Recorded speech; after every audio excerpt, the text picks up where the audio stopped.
Pemirsa, Polda Metro Jaya tengah berkoordinasi dengan Australian Federal Police atau AFP untuk mengungkap latar belakang Wayan Mirna Salihin dan Jessica Kumala Wongso saat keduanya masih kuliah di negeri Kangguru.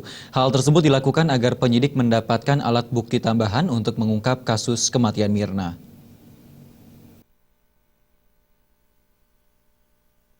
Kendati Jessica Kumala Wongso sudah ditetapkan sebagai tersangka kasus pembunuhan Wayan Mirna Salihin, namun tim Jatan Ras di Treskrimum Polda Metro Jaya tidak berhenti mengumpulkan barang bukti untuk menguatkan status Jessica sebagai tersangka.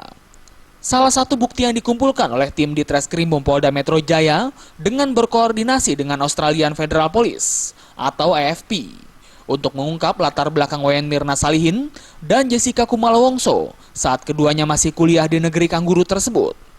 Kabid Humas Polda Metro Jaya, Kombes Pol Iqbal mengatakan koordinasi yang dilakukan antara tim penyidik dari Polda Metro Jaya dengan kepolisian Australia melalui telepon atau menemui langsung pihak kepolisian Australia.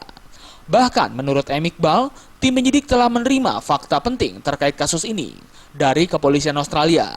Namun Iqbal tidak membeberkan fakta apa saja yang diterima tim penyidik. Bukti yang kuat yang ada. Kami sudah penyidik, ya menurut versi penyidik sudah sangat yakin. Dan kalau ditanya saat ini, berapa nih? Ya katakanlah 9.30 saat ini.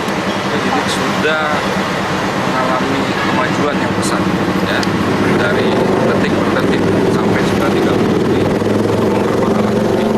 Ya, mohon maaf, kami tidak punya kewajiban untuk menyampaikan ke masyarakat ya nanti.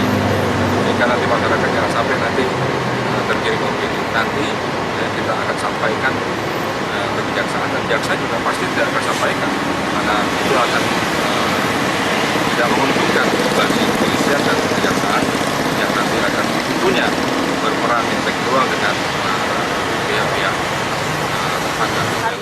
Sementara itu, Iqbal membenarkan akan ada reka ulang saat Mirna meminum kopi Vietnam di Cafe Olivier di Grand Indonesia, Jakarta Pusat dengan menghadirkan Jessica sebagai tersangka. Namun Iqbal tak menyebutkan kapan reka ulang akan digelar. Sebelumnya, tim penyidik telah menggelar beberapa prarekonstruksi untuk menetapkan tersangka dalam kasus ini. Dari Jakarta, Zikri Amin melaporkan.